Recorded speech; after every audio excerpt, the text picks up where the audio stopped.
guys, balik lagi sama aku Diva Zahra Nirvana. Oke, di video kali ini aku akan ngejelasin materi yang berjudul Membangun Human Capital atau modal manusia yang berkualitas unggul. Nah, untuk kalian yang ingin tahu gimana sih caranya untuk membangun human capital yang berkualitas unggul, kalian bisa simak video aku baik-baik ya. Happy watching! Oke guys, di video kali ini aku akan ngejelasin materi yang berjudul Membangun Human Capital atau modal manusia yang berkualitas unggul. Oke, langsung aja. Yang pertama itu ada Human Capital dan Manajemen. Human Capital dan Manajemen itu memiliki 7 poin loh guys.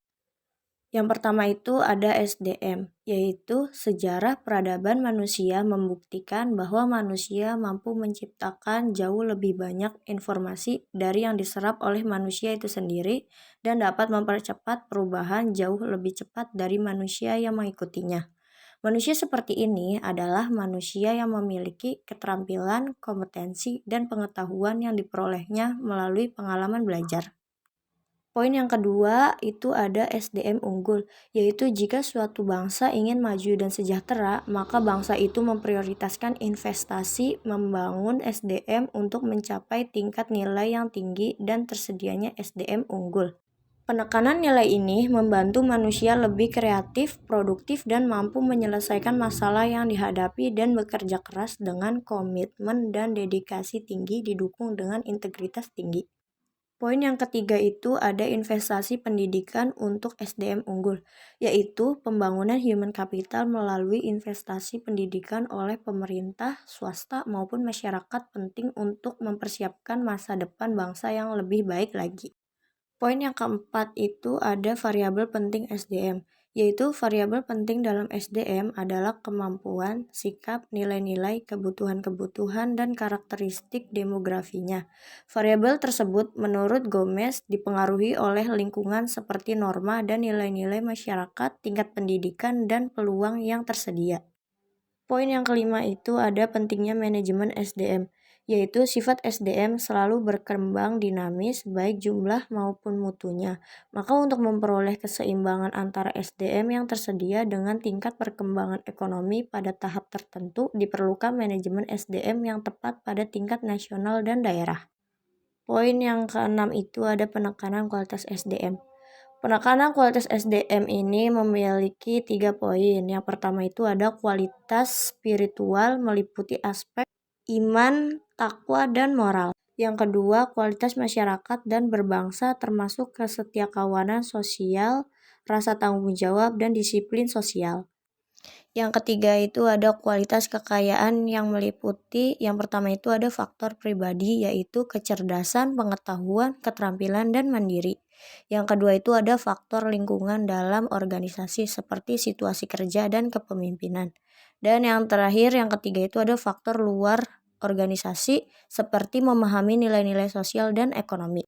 Dan poin yang terakhir itu, yang ketujuh, ada kebutuhan SDM di Indonesia, yaitu dari pandangan di atas ditegakkan SDM yang diperlukan Indonesia adalah orang yang cakap, dapat dipercaya, memiliki motivasi tinggi, memiliki kemampuan dan kecakapan, menciptakan iklim hubungan yang produktif, dan mengembangkan iklim kerjasama tim yang solid.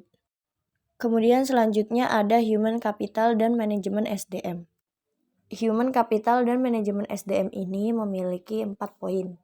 Di antaranya yang pertama itu ada secara harfiah pengertian modal manusia adalah pengetahuan, keahlian, kemampuan, dan keterampilan yang menjadikan manusia sebagai modal atau aset suatu bangsa.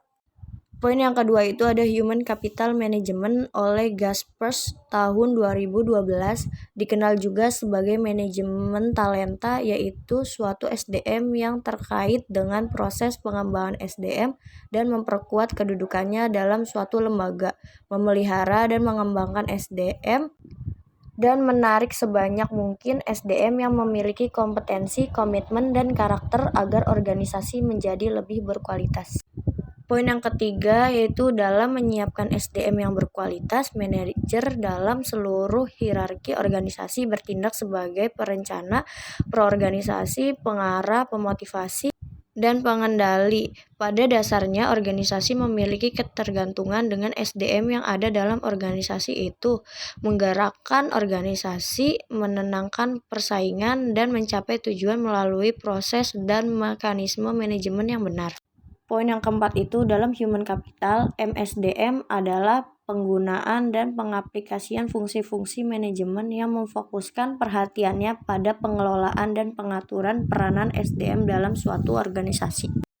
Oke, selanjutnya ada human capital dan investasi pembangunan SDM. Human capital dan investasi pembangunan SDM ini memiliki 4 poin. Yang pertama itu ada konsep human capital atau konsep modal manusia. Konsep human capital berkaitan dengan fakta bahwa pada dasarnya manusia akan menanamkan investasi dalam dirinya melalui pendidikan, pelatihan, dan aktivitas lain yang akan meningkatkan pendapatan mereka di masa depan melalui peningkatan penghasilan seumur hidup. Poin yang kedua yaitu investasi SDM. Investasi dalam bentuk menyediakan fasilitas pendidikan, menyediakan tenaga pendidik, dan kependidikan yang berkualitas akan menjamin SDM yang unggul, andal, dan berkarakter. Poin yang ketiga yaitu standar kualitas.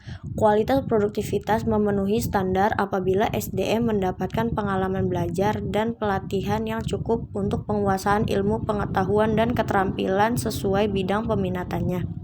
Poin yang keempat yaitu penempatan SDM. Penempatan orang yang berprestasi dan berreputasi akan memberikan jaminan bahwa pembangunan human capital dalam organisasi pendidikan dapat memenuhi target SDM yang diharapkan. Kemudian yang terakhir itu ada mempersiapkan generasi emas. Pengertian dari gold generation atau generasi emas itu sendiri yaitu anak yang sehat dan cerdas merupakan bibit generasi emas di masa yang akan datang. Bakat atau aptitude adalah benih dari suatu sifat yang baru akan tampak jika ia mendapat kesempatan atau kemungkinan untuk berkembang. Pada dasarnya, semua individu yang normal memiliki bakat dan setiap aktivitas diperlukan berfungsinya bakat, seperti bakat matematika, bakat olahraga, bakat bahasa, bakat seni, dan lainnya, tergantung pada budaya di mana individu itu hidup. Khusus bagi generasi yang berbakat dan bertalenta, perlu disediakan strategi dan fasilitas yang dapat memaksimalkan bakat dan talenta mereka agar benar-benar menjadi generasi emas yang bermanfaat bagi pemerintah dan masyarakat luas, guna meningkatkan kualitas kesejahteraan dan kualitas peradaban. Oke guys, mungkin cukup sekian video penjelasan materi dari aku. Makasih buat teman-teman yang udah nonton video aku. Dan semoga materi yang aku jelasin mudah dipahami dan semoga bermanfaat untuk kalian.